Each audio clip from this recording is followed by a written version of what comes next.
Bienvenidos a esta nueva exploración a fondo. Hoy vamos a meternos con las señales más recientes de los mercados globales y, también con la encrucijada electoral tan decisiva que se está viviendo en Argentina.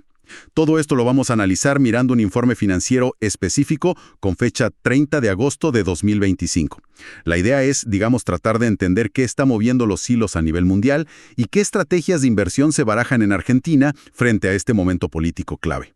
Y para eso, contamos hoy con la mirada experta que nos va a ayudar a desgranar todo esto. Empezamos por el pulso global. Dale, perfecto.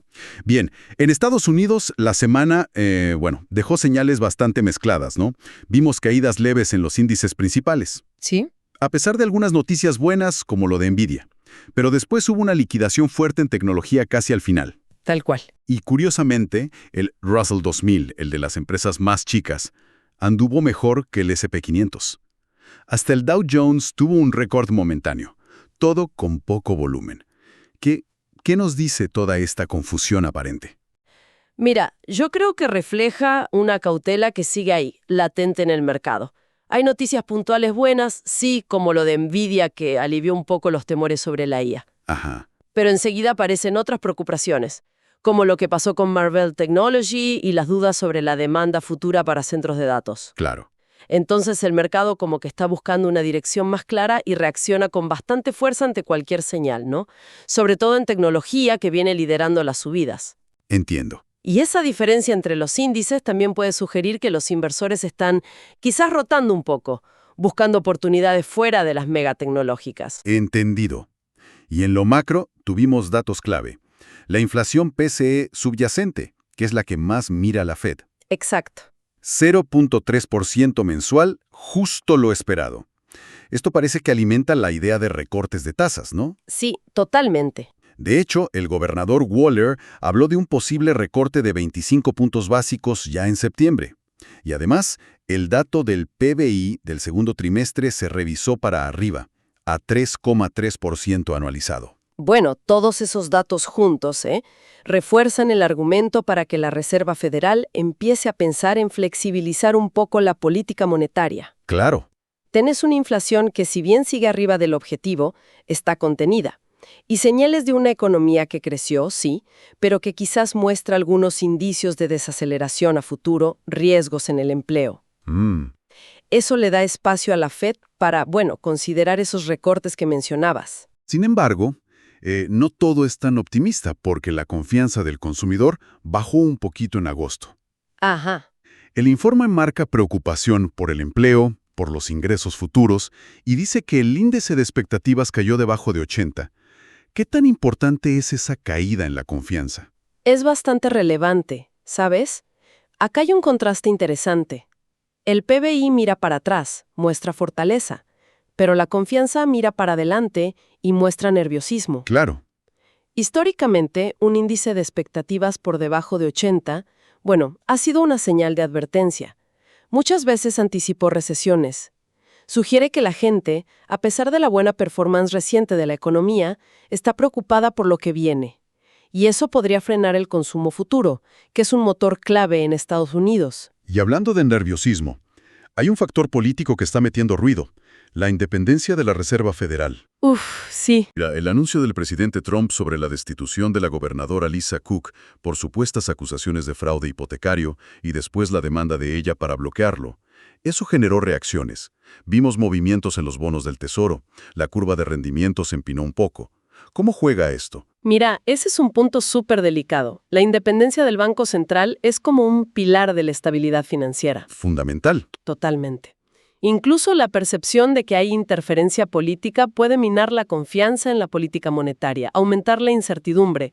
Los mercados son muy sensibles a eso. Se notó en los bonos. Claro, la reacción en los bonos, esa búsqueda de refugio, las expectativas de tasas futuras que se mueven, es un síntoma. Y también ayuda a explicar por qué activos como el oro, el refugio clásico, tocaron máximos recientes. No es solo por el dólar débil o las expectativas sobre la Fed. Esta tensión política alrededor del Banco Central le suma una prima de riesgo. Esa tensión política con la Fed no es un caso único. Si cruzamos el Atlántico, vemos que en Europa la política también está moviendo el avispero. Sí, también. El anuncio sorpresivo de una moción de confianza al gobierno francés para el 8 de septiembre generó ventas. Afectó sobre todo a acciones francesas, bancos, empresas ligadas a contratos públicos. Claro, lo más expuesto. El índice Stoxx 600 europeo terminó la semana bajando casi un 2%. Y encima, septiembre suele ser un mes medio flojo para las bolsas. Exacto. Es un recordatorio clarísimo de cómo los factores políticos pueden dominar el ánimo del mercado en el corto plazo. A veces incluso más que los datos económicos. Totalmente. En este caso, la incertidumbre sobre la estabilidad del gobierno en Francia pesa más que cualquier otro indicador. Y eso lleva a los inversores a reducir su exposición, sobre todo en un mes que estacionalmente ya es débil. Bueno, viajemos ahora a Asia. En Japón, parece que está cambiando un poco el aire respecto a la política monetaria, ¿no? Crecen las apuestas por una posible subida de tasas del Banco de Japón. ¿Qué está moviendo esto? Son principalmente dos cosas, según el informe. Primero, la inflación en Tokio, que sigue por encima del objetivo del 2% del Banco Central. Ajá. Y segundo, una caída inesperada del desempleo al 2%. Es el nivel más bajo desde fines de 2019. Importante. Sí, después de décadas de luchar contra la deflación, estas señales de inflación más persistente y un mercado laboral muy ajustado son argumentos fuertes para que el Banco de Japón empiece a normalizar su política, que ha sido ultra expansiva por años. Hay datos mixtos igual, ¿eh? La producción industrial cayó, por ejemplo, eso sugiere cautela, pero la conversación sobre subir las tasas ahora es mucho más seria que antes. ¿Y en China? Bueno, el mercado de acciones continental tuvo una buena semana, el CSI 300 subió más del 2% y en agosto acumuló un 10%. Sí, un buen repunte. Pero el informe se pregunta algo clave. ¿Es un repunte por fortaleza económica real o más bien por liquidez interna? Menciona tasas de interés bajas, falta de otras opciones de inversión. Esa diferencia es crucial, ¿viste? Un rally que se basa en fundamentales sólidos suele ser más duradero. Cuando es por liquidez, como sugiere la fuente, citando analistas, tasas bajas, pocas alternativas, bueno, el repunte puede ser más frágil. Claro. Y una señal que apunta un poco en esa dirección es el alto nivel de deuda de margen para comprar acciones. Aparentemente el más alto desde 2015. ¡Wow! Eso indica mucho interés minorista, pero también más riesgo. Si el mercado se da vuelta, esas posiciones con apalancamiento pueden acelerar las caídas. Y los datos económicos de China como que refuerzan esa idea, ¿no? De mezcla, ¿no? Las ganancias industriales cayeron menos de lo esperado, eso es bueno. Pero otros indicadores como ventas minoristas, actividad fabril, inversión, mostraron desaceleración en julio. Se espera que el gobierno meta más estímulos. Sí, si conectamos todo esto, vemos una economía que todavía parece depender de los empujones del gobierno para agarrar ritmo. Ujú. El mercado bursátil quizás está adelantando a esos estímulos o simplemente responde a la liquidez interna. Pero los datos macro de fondo todavía no terminan de confirmar una recuperación fuerte y que se sostenga sola. La expectativa de más ayuda del gobierno es ahora un factor clave para el ánimo inversor hacia China. Bien, cerremos el panorama global con un vistazo rápido a materias primas y cripto. El petróleo subió por demanda y tensiones geopolíticas con Rusia. Sí. El oro, como ya dijimos, en máximos por dólar débil, expectativas de la Fed y estas tensiones políticas alrededor del banco. Exacto. Los metales industriales, también para arriba. El cobre, dicen, apoyado por la inversión en transición energética. Sí, los movimientos en las materias primas reflejan bien los grandes temas. La inflación y las tasas le pegan al oro. La demanda específica de la transición energética al cobre. Y la geopolítica sigue siendo clave para el petróleo. Son como un espejo de las fuerzas macro y políticas que están jugando. Y en el mundo cripto, Bitcoin parece estar corrigiendo. Tercera semana seguida de caída. Un 11% abajo desde su máximo histórico de mediados de agosto, que la fuente ubica en $124,500. Una corrección importante. Llama la atención que el informe menciona el entusiasmo de la familia Trump con las criptomonedas, incluso predicciones audaces y proyectos relacionados. Bueno, la volatilidad es parte del ADN cripto, ¿no? Esta corrección es fuerte después del último pico. Y sí, el interés de figuras públicas puede atraer capital, atraer atención mediática, Claro. lo cual a veces influye más en el precio a corto plazo que los propios desarrollos tecnológicos o la adopción real. Es un mercado donde las narrativas y el sentimiento pueden pesar muchísimo. Hemos trazado el mapa global, con sus complejidades, sus tensiones. Ahora pongamos el foco en Argentina. Según el informe, la próxima elección es el factor dominante. Absolutamente. Sí, totalmente. Describe un mercado en modo evento electoral binario. Inversores muy cautelosos dolarizando carteras y con el recuerdo muy fresco de las PASO de 2019. ¿Cómo se traduce esto en estrategias concretas? El término evento binario significa que el mercado ve básicamente dos resultados principales, con consecuencias radicalmente opuestas para los activos. Blanco o negro, digamos. Algo así. La cautela es máxima porque, según dice el informe, la expectativa base del mercado es muy específica. Esperan una victoria ajustada de La Libertad Avanza a nivel nacional y una elección más peleada en la provincia de Buenos Aires. Entiendo. Entonces, cualquier desvío de ese escenario central genera miedo a un cambio muy brusco en la política económica, respecto a la que empezó después de las elecciones de 2023. Y el trauma del derrumbe post-paso de 2019 actúa como un fantasma, ¿viste? Empuja a priorizar cuidar el capital ante la incertidumbre. Tiene todo el sentido. Y el informe va más allá, ¿eh? Detalla 3 escenarios electorales con carteras de inversión sugeridas para cada uno. Vamos a verlos, siguiendo bien lo que dice el documento. ¿Cuál es el primero? El primero lo llaman cartera oposición. Este escenario, digamos, se activaría si un inversor cree probable que la oposición, que el informe describe como no amigable con el mercado, gane por más de 5 puntos porcentuales. Ok. La reacción del mercado que esperan, según la fuente, sería muy negativa. Mucha volatilidad, caída fuerte en bonos y acciones locales y que se acelere la devaluación del peso. Y frente a esa perspectiva tan negativa, ¿qué recomienda el informe? ¿Cuál es la estrategia? La recomendación es drástica: dolarizar completamente la cartera. Directo. Sí. El informe menciona opciones como fondos comunes de inversión, FCI, de renta fija en dólares, de corto plazo y buena calidad crediticia de Latinoamérica, con retornos estimados del 4 al 8%, o FCI Dollar Linked, que buscan seguir al tipo de cambio oficial como cobertura. Es una estrategia puramente defensiva. Clarísimo. Esa es la de máxima cautela. ¿Y el segundo escenario? El segundo es la cartera consenso. El informe lo considera el escenario de mayor probabilidad. El base, digamos. Exacto. Este contempla una victoria del oficialismo, La Libertad Avanza, pero por un margen no mayor a 5 puntos a nivel nacional, y una elección muy pareja con menos de 3 puntos de diferencia, sea victoria o derrota en la provincia de Buenos Aires. ¿Y qué implicaciones de mercado ve el informe en este caso?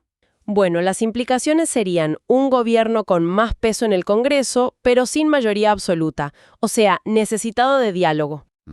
Para los mercados, esto se traduciría en menos volatilidad que en el escenario anterior, menos presión para devaluar a mediano plazo, y incluso la posibilidad de una apreciación real del tipo de cambio oficial. Ah, interesante. Esto último podría hacer que vuelvan a ser atractivas las estrategias de carry trade, invertir en pesos para aprovechar las tasas altas. También esperan que baje el riesgo país, lo que ayudaría a los bonos soberanos en dólares y a los BOPRELES, los bonos para importadores. ¿Y qué tipo de activos recomienda esta cartera consenso? Acá la estrategia es más equilibrada. Recomiendan bonos ajustados por SER, el coeficiente que sigue la inflación, esperando retornos en pesos cerca del 33% según el informe, para capturar tasas reales positivas. Bien. Y también bonos soberanos en dólares, apostando a que suban de precio por la caída del riesgo país. Entendido. Nos queda el tercer escenario, el más favorable para el oficialismo, según esta fuente. Correcto. Lo llaman cartera La Libertad Avanza. Este escenario asume una victoria contundente del oficialismo, por más de 5 puntos porcentuales, tanto a nivel nacional como provincial. Ok. El informe interpreta esto como una señal fuerte de apoyo social al rumbo económico actual, lo que facilitaría implementar reformas estructurales más rápido. Esperan que esto beneficie a la economía real y a los márgenes de las empresas. ¿Y cómo se ajusta la estrategia de inversión acá, comparada con la cartera consenso? La estrategia es parecida a la consenso, pero como dice el informe, con una intensidad alcista mayor. Más optimista. Claro, sugieren mantener la exposición a bonos SER y en dólares, pero con un detalle importante. agregar mayor duration, o sea, mayor plazo promedio, en los bonos soberanos en dólares, para maximizar la ganancia si el riesgo país cae más fuerte. Ajá. Y, punto clave, recomiendan una exposición significativa a renta variable local, o sea, acciones argentinas, especialmente del sector energético, que se vería muy beneficiado si se consolidan las políticas actuales y la economía crece. Es muy interesante ver cómo el informe conecta tan directamente cada posible resultado político con acciones de inversión bien específicas, ¿no? Sí, es muy claro. Deja en evidencia ese enfoque de planificar escenarios y la cautela que domina entre los inversores que siguen este tipo de análisis en Argentina hoy. Bueno, hagamos una recapitulación rápida. A nivel global, sigue la cautela, señales económicas mixtas, la incertidumbre sobre qué hará la Fed, ahora con el condimento de su independencia, tensiones políticas en Europa. Ujú. Asia, con un panorama dividido. Japón, quizás cerca de un cambio histórico. China, con un repunte bursátil que genera dudas sobre su solidez. Tal cual. Y en Argentina, toda la atención puesta en el resultado electoral. Es visto como el principal disparador para las decisiones de inversión de corto plazo.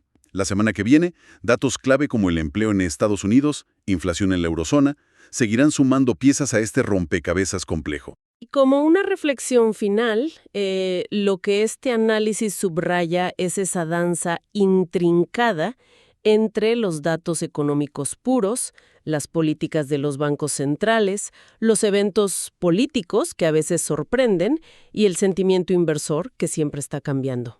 Sí. Navegar esta complejidad requiere no solo entender los números, sino también saber leer las corrientes políticas y psicológicas que mueven los mercados. Exactamente. Y eso nos deja como una pregunta para pensar, ¿no? Inspirada directamente en lo que hablamos hoy.